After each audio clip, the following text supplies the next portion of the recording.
We're going to try to start again. With all those doors open, I will hope this will work. I'm not guaranteed.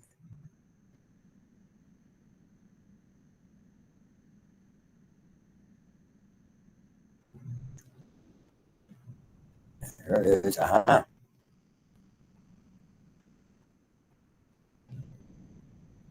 That's why it's open. It should be.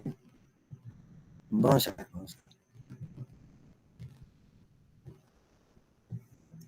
Ah, look at that. It actually works. Well, we shall see. All right. You'll find that all of us who are instructors, well, all of us who are instructors, professors, everyone calls, have areas of expertise that are pretty strong. Bones is one of them. I always let you know where my good ones are. This is a good one. You're good for bones and joints. I have no idea how fast it's going to advance. I have no idea how fast it's going. But we're going to see.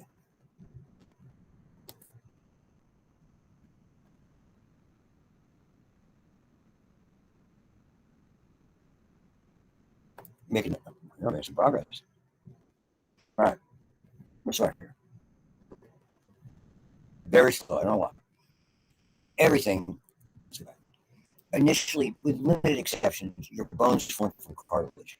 You're going to hear about, when we do this in the lecture component, interosseous membranous bone, intermembranous bone, which is where it starts between two membranes and eventually becomes bone. But for the most part, all of your extremities, tremendous amount of your bones have to do with a cartilaginous shell. Then, effectively, as they get ready to become bone, they're invaded by blood vessels.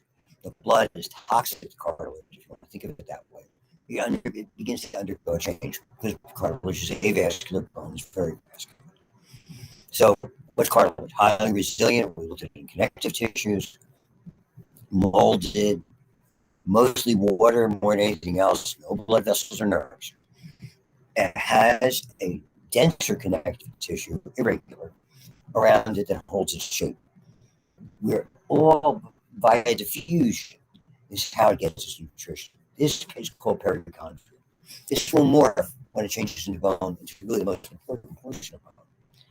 When it comes to healing, it's called periosteum. So again, these are interchangeable almost. I mean, I always wonder the remarkable ability for these cells to magically change from one cell to another. The cartilage, as you remember, was made up of these particular cells called chondrocytes. They're in the lacuna. The matrix is very much gelatinous, but fairly dense. The way the fibers, which are all, if it's hyaline cartilage, which all this is, has collagen, only collagen. Flexible, resilient, collagen only, everywhere.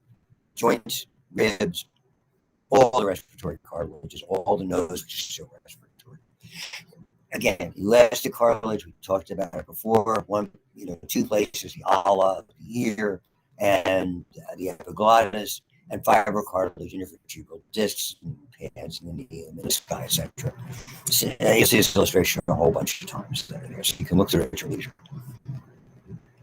Both bone, and we use the same terms for bone and cartilage. We have appositional growth and interstitial growth. Appositional growth, think of the cartilage going against the perichondria. So what it's doing is it's shaping itself. This is more width than like interstitial growth is how it becomes longer. And we use the same terms for bone as well.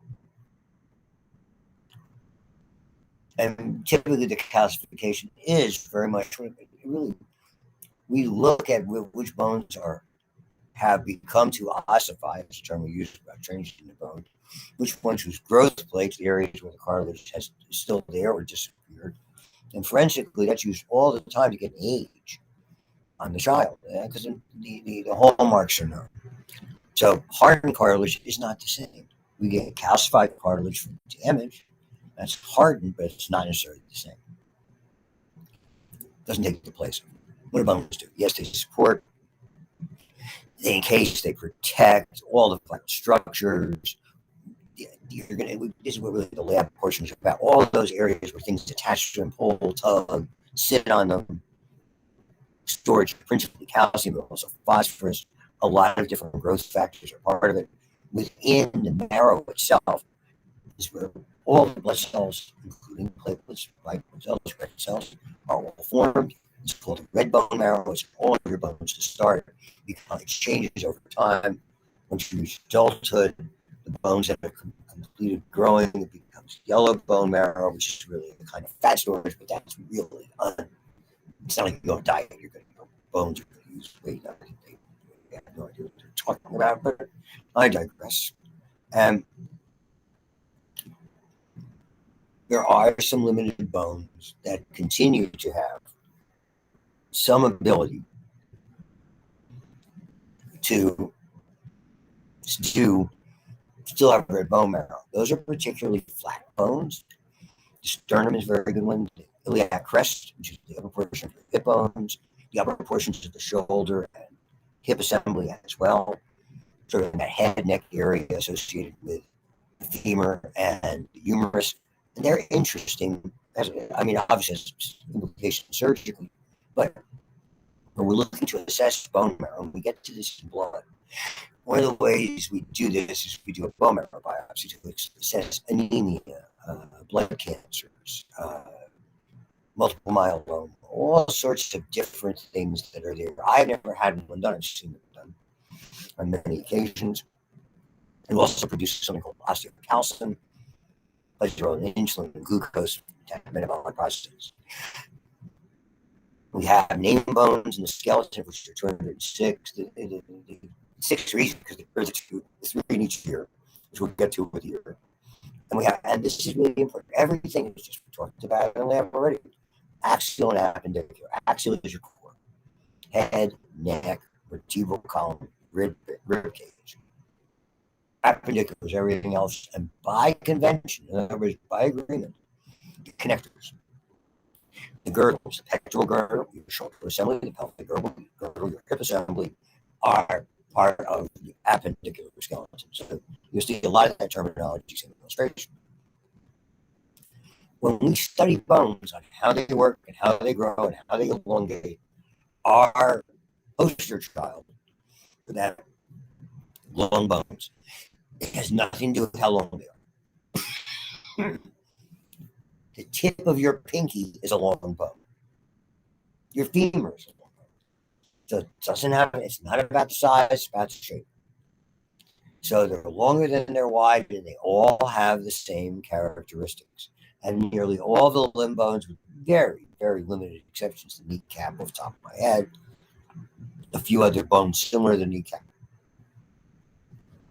Then we call sesamoid bones, which many of us have, and they're really not that terribly relevant, are the only ones that are a bit different than them.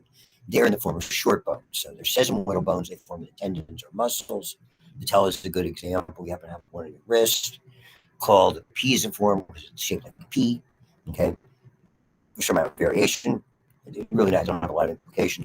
Where do you find these shorter bones, wrist and ankle? What's interesting about them? The bone interior is very spongy. They don't have that hard bone. They have hard shells, relatively thin. That shell is covered in cartilage. So all of these bones tend to articulate, that's the word we use, with other bones of similar appearance. And it gives us the ability called sliding or gliding joints when we get to them. So the good news, bad news, get a lot of motion out of your wrist and your ankles in a lot of directions. Bad news, when they're damaged, because they're broken, you get bleeding into joints and they become arthritic easily. And they're relatively tough to heal, depending on some of them, because even though their blood supply is generous, there's inherent difficulty when the blood supply is interrupted. I'll tell you a few stories when we do them in the lab, particularly famous athletes who have had a lot of trouble with a condition that occurs when some of these bones and certain areas of the bone have been damaged, called avascular necrosis. Necrosis is death of tissue. Avascular means lack of blood. Flat bones are just that. They're almost all intermembranous bones. They're thin, slightly curved. The sternum scapula is kind of oddball. Skull bones are all characteristic of its ribs. And anything that doesn't form those categories we classify as irregular, and really because they have aspects of all of these. And those are the vertebrae. Lord knows I'm not coming in tomorrow. I'm going to try to do remotely. If you're listening to this lecture, my wife was with me today, and interestingly enough, today's our 10th anniversary. She's on her way home. She was staying at her mom's, but now she has a fever of 103.9. Ah, yikes. Couldn't get her to the hospital if I tried to knock her out and drag her, and she's stronger than I am. So here, long bone, humerus, sternum. You can see that xiphoid process pretty much stays as cartilage for a long time, even to an adulthood. There's really three sections. We'll get into it. Here's the classic irregular vertebrae, and here's the classic short bone. So osseous tissue, the bone also has nerve, and they have a great blood supply. So within it, on the outside, something called periosteum, that's nervous tissue, blood supply, blood goes in, up and down, across the bone, extraordinarily generous. Cartilage we see at the ends, where it is articulating or forming a joint from what was the cartilage it started with for the most part. Okay, there's muscle cells attached to it. There's lots of connective tissue, ligaments. In lab, we do gross. In lecture, we'll do microscopic, and we'll talk about chemical mostly. The terms cortical and medullary are important. The cortex is the outside of an organ. The inside is the medulla or medullary. You'll see that again and again anatomically. Compact and spongy bone is just that. It's compact and spongy. So compact is that hard outer shell, often called cortical bones. Often we call it the cortex or the cortices. Outer layer, every bone smooth appearing. It's really when we look at how bone forms is where we look. Spongy bone, honeycomb is the best word ever. We have a fancy name for trabeculi, little flat or needle-like pieces of bone that are in this sort of honeycomb, irregular and irregular. They actually are like underpinnings to support the cortical bone. There's a ton of surface area. So the tissue, which is effectively the bone marrow, adheres to it and gives us lots of surface area for blood formation. And depending on whether it's actively blood forming or was, red or yellow bone marrow. Voila. This is cortical bone thick as the femur. See how thick it is. See how rich and thick it is. Tomato sauce commercial. That cortex is ultra thick. Why? Tremendous. You're supporting your body's weight, and mostly on the interior, by the way. Very little cortical bone other than the exterior sort of supporting it quite a bit as we get into the shaft, but this is ultravecular bones. So we look at these underpinnings, which are just replete with blood vessels. And this is where, if you're an athlete or you know someone who is, we all do, we talk about stress fractures. This is where we look for them. We look for stress patterns because often they're reflected in this, and you begin to see tells or information on an x-ray. It's like a tell. If you're like me and like to watch the guys play poker, an expert poker player looks for a tell to see if somebody's bluffing. They pull on their tie, they rub their ear. It's like a pitcher giving away a curveball or a fastball, that kind of stuff. So a tell is an indicator. So the thin plates, okay, short, irregular, and flat bones called diploe, covered by compact bone. So the diploe is really something that we see much more classically in the flat bones, though it's in short and regular as well as flat. But mostly we define it as flat bones. Compact bone sandwiches, in particular, you'll see the flat bones. Periosteum is effectively the perichondrium transitions to, and even there's a delicate lining on the interior of the compact bone before it, or as it makes the transition into cancellous or spongy bone. So they're starting to use interchangeably. Spongy or cancellous, cortical or compact. Okay, medullary, again, cancellous or spongy. Okay, bone marrow is scattered throughout. Hyaline cartilage is where it basically forms a smooth liner so it can function in the joint, but is really what was left after the transition from cartilage to bone. This is a classic, you see it a bunch of times. It's a flat bone in the skull. You can see it's got a big, thick cortex to the inside, and a big, thick one on the outside. And that's when you hear about depressed skull fractures. Even if you get clunked here, it takes some pretty good force to break this one and potentially damage the brain. And you can see where it looks like it's honeycomb. And when you see the difference between a picture like this and what osteoporotic bone it looks like is this, it's moth-eaten, irregular, looks terrible. So the names that we're going to do when we do the physiology portion, we'll look at the shaft, it's called the diaphysis. The ends called the epiphyses, singular being the epiphysis. The membranes that surround the diaphysis is exclusive to the long axis of the bone, compact medullary cavity, yellow in the adult. The epiphyses is where it's starting to effectively begin face shaping itself to make it short. Compact externally, quite a bit thinner, and spongy bone internally, left with articular cartilage. In bone that has stopped growing or elongating would be a better term. The epiphyseal line represents the zone, though it's not that distinct on an X-ray, where an epiphyseal plate was. The epiphyseal plate, everybody uses called growth plate. A whole classification for young growth plate fractures, which are very interesting because you may have had one. Kids, they may have one, and generally they do very well, but not always. So classic examples called a nutrient foramen and nutrient artery. The opening is the foramen.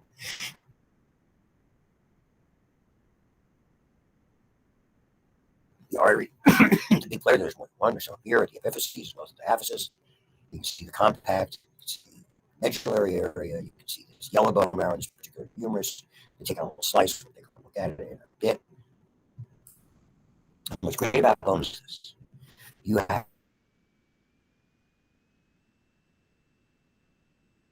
a series of, it looks like tree trunks. If you cut a tree trunk like a down tree, and you see that, it's got these sort of circular layers called lamellae, is actually the name, which means layer. And they have in the center of each one, they have a blood vessel. And coming off of them at right angles, they have a blood vessel. And they go up and down, and they go into the interior. As well as they have blood vessels that go side to side. There's blood vessels everywhere. Bone has wonderful blood supply as long as it's healthy, and that means it's going to heal as long as you treat it properly. So we'll get into this with the membranes and the osteogenic and blah, blah, blah, perfect if I was to do that lecture. You should already train this lecture, more about that lecture, bone marrow lecture. This is the other part of what my voice is great. The bone molecules. So when something attaches to a bone, a muscle, a ligament, or a tendon, it exerts a tug. The most famous law of bone is called Wolff, proper name, apostrophe Wolff's law, which means bone forms as the forces upon it. When something pulls or tugs, the bone grows. And it forms a shape based on the degree, the intensity, the angle, and the degree of attachment that's there. So that's a big player. Areas involved in joints or conduits for blood vessels and nerves are also included, as you will see. But those are typically depressions or openings. Things that sit on the bone over time cause an indentation. If they sit long enough, the pressures continuous stuff form an opening. Most of the time, the openings have something like a blood vessel or a nerve vessel. Not always, as you will see. Sometimes they're just areas that appear, again, the word is artifactually. Sort of an optical illusion because when we process bones, look at them in the lab or look at them in a forensic matter, in a coroner's case or a forensic unit to see how old the person was. They boil the bones to get rid of the connective tissue. And some of these openings just have connective tissue and they appear as a whole, but it's not an actual whole. So there's three types: are outpouching, tucked and fold, called projections, there's a whole bunch. Surfaces, okay, which are particularly about joints. It has to do with the forces on them over time, how the joints and the shape of what a joint does is based on the shape of the opposing ends of the bone. More than anything else, shape determines the function. Does it move in one plane, two planes, three planes, does it slip and slide, does it rotate, etc. And depressions and openings, passageways for vessels. You see some of the names. The limitation is here, I can't show them to you, and that's why it's going to be relatively brief. So things that we'll show you when we get to the lab. I'm doing next week. Tuberosities.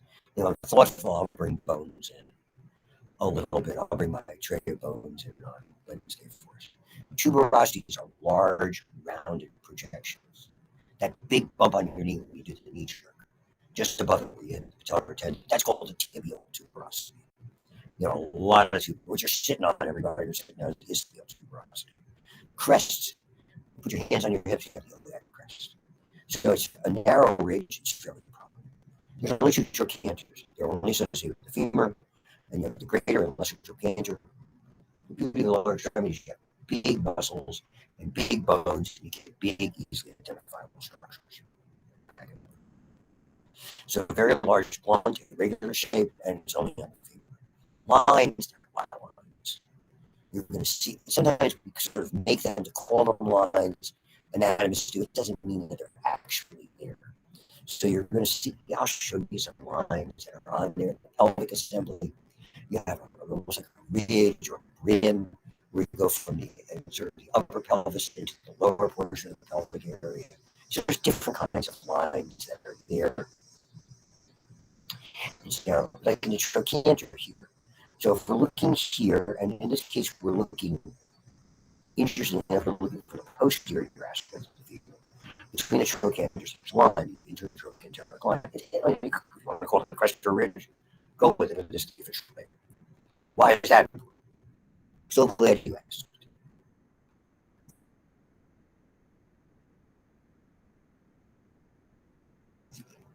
We grade hip fractures. If you're going to go into a medical field and you're going to have anything to do with old people, you're going to see hip fractures. Hip fractures are classified as either transcervical through the neck, transacross cervical means neck, or intertrochanteric between trochanters, generally followed. Transcervicals have a lot of morbidity. Okay? They're tough to deal with. You inevitably have to take out the head and neck and put in some type of prosthesis, typically eventually having a total hip, even if you don't do that initially. They're tough to heal. If you get lucky, intertrochanterics heal relatively easily. Good and bad news is they have a high mortality rate. You can bleed out. Why? Because the capsule that encases the hip joint only goes to here. If it fractures here, there's a ton of blood supply, person can bleed out. So we look at the location, that's why this is important. Well, the tubercles actually. We get the name tuberculosis from these small rounded things that are there. It's like a bump. See, in tuberculosis, these growths that occur within the lung, which are hard and firm, and the anatomists like they were kind of like a bone in this lung. So they gave the name tuberculosis. It turns out they were just calcified masses of damage to the lung, but hence the name stuck. So a tubercle, we'll see a lot of those. Epicondyles. Condyles are part of joints. There were bones form joints. So this is a femur, this is medial, this is medial, this is lateral condyle. So what do you have? A little bump above it here called an epicondyle. All long bones have epicondyles because that's where ligaments attach one bone to the other. Fancy they're called collateral ligaments. So if you're watching the football game, I just saw the Cleveland Browns tackle some of the Steelers maybe. As he did both his collateral ligaments and his ACL, MCL and his ACL. He's in trouble. Not coming back this year. Spine is a sharp pointed bone. So not that you feel it, but this is a spine called the ischial spine. This is the greater sciatic, this is the notch, the greater sciatic notch, and the dentation. The lesser sciatic notch.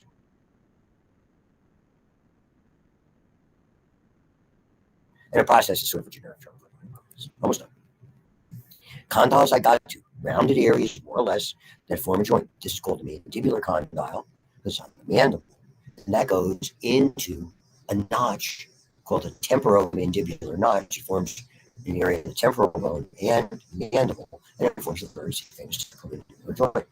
Facets are smaller appearing joints, typically associated with ribs and sometimes stacking up the vertebrae. So some of them are big and are full, we call them a facet. On the ribs, actually, what are called demi or half facets. And typically, when you look at a bone, going backwards, this is the head We have one in the femur, and we certainly have one in the humerus. They are covered in cartilage, so that's actually a joint there. And then lastly, these guys. These guys, lastly, are all the indentations. So as long as something's there and pushing on it, if there's enough force, it'll create an opening. So it can form just a groove, not a complete opening. So we see grooves in a lot of structures here. Okay, here along the mandibular area, there'll be a groove internally. Some we name, some we don't. A fissure is an opening. The difference between a foramina, which is round or oval, and a fissure is one of the gash. So in the eye, in the orbit, you have a superior orbital fissure, and below it, you have the inferior orbital fissure. This is an artifact. This is still a cartilage. The only reason we see it is we boil the bone to get the skull, so you can sell it to the anatomy labs in different colleges. And the inferior, so that's the inferior. The superior orbital fissure has important stuff that goes through. We talked about it. It's got the nerves 3, 4, V1, which is the ophthalmic branch, trigeminal nerve, and 6, as well as a bunch of other stuff. So it's a slit. So foramen and foramen, you're going to learn about the foramen valve, the foramen rotundum, and the foramen spinosum. Notch, I showed you one before, it's easier to see it on that. And other things, meatus, we talked about that with regard to the opening in the skull that's covered by the eardrum to be membrane. That's the external acoustic or external auditory meatus. And on the inside, where vestibular cochlear nerve enters but doesn't exit, is the internal portion of that meatus. Sinuses generally, you'll see them a lot in the paranasal bone, but sinuses can occur anywhere. And sinuses are not exclusive to bone, because we'll see them associated with joints, and sometimes we'll see them associated with blood vessels. Large flat veins are sometimes called sinuses. So the sinus is, in this case, a cavity in the bone with air and mucous membrane, and that's the classic paranasal layer of sinuses, which we'll look at. And fossa, I mean, the best place to see them all, the best ones to see are in the skull. You see them lift that. Sort of like lift the lid in some of our bone specimens, you're going to see the indentations made by the membrane, interior, middle, and posterior fossae, and they correspond to the lobes of the brain that are part of it. That's all that. Moving on ever so briefly.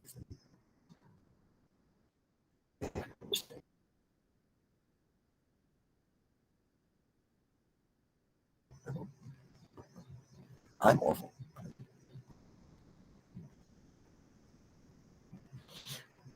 It's hard because it's so strong.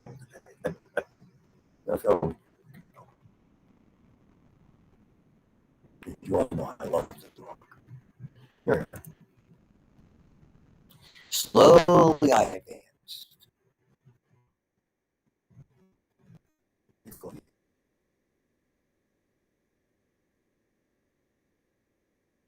There it is. So again, ligaments, but in this case, these are ligaments. I talk about ligaments. To me, they're bone to bone. There's other things called ligaments. I don't buy it. Skeleton, 20% of body mass, heavy. Axial and appendicular, very important. We're going to do the axial skeleton first, and we'll certainly get that going, and I'll complete it on Monday next week. Longitudinal axis, body, core, head, neck, and trunk, protect all the important organs, both posteriorly and anteriorly. As you can see it here in the green, these bones we're going to talk about. We do the skull first, it's the hardest to get it over with. Same thing in the back.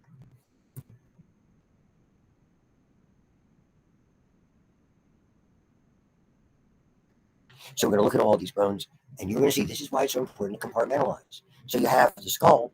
Well, the skull is divided into two. First, it's axial. Second, it has a part that encases the brain. We call that the cranium or cranial bones. And the part that forms your face, we call those facial bones. That's how you remember it. Cranial and facial. Put those into mental compartments. Facial bones, the face. Openings for special senses, all above, air and food, teeth, facial muscles for expression, flat, only one moves, all the other ones don't. They're held together by interesting connectors called sutures. We call them that because they have like a sawtooth kind of appearance. They look like old-time stitches that they used to put in the old days when they had no idea of cosmetic technique. They just sewed them up and it looked like a railroad tracks, serrated or sawtooth implants. You'll get to it. There's some examples. We're going to go into this. I'm not going to do it now. Just show you the cranial fossa. I was telling you these are fossa. I'm going to go back. So we're going to see this view a lot. There's some of those wonderful openings. You can so it goes through them. These three, rotundum, foramen rotundum, it's round, foramen ovale, it's oval.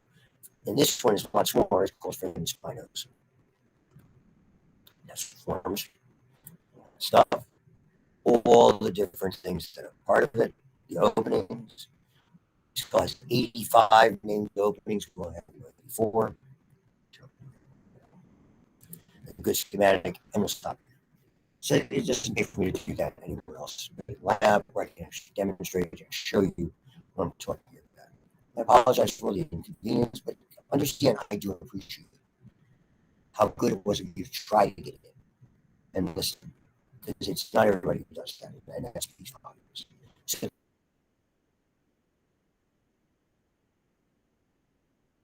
thank you very much, and I should be there Wednesday. Right now, I'm looking at my wife, and as long as she gets better, if not, I'm not leaving here if she's not considering better. Thank you.